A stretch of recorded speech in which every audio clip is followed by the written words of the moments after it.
Došao sam danas 9.11.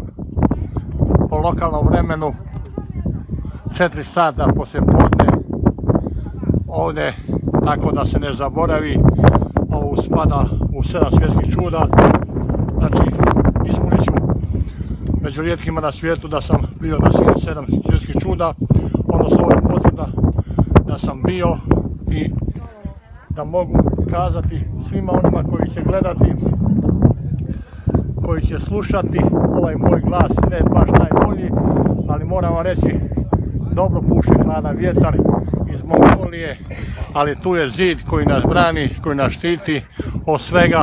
Eto, toliko. Srdačan pozdrav svima koji će imati priliku vidjeti ovo. A tamo je daleko, u daljini je Peking, tamo je grad iz kojeg smo došli da posjetimo ovu drevnu građevinu, jednu koju su marljivo gradili i svaka im čast koju god napravio. Srdačan pozdrav, eto toliko sa kineskog zida.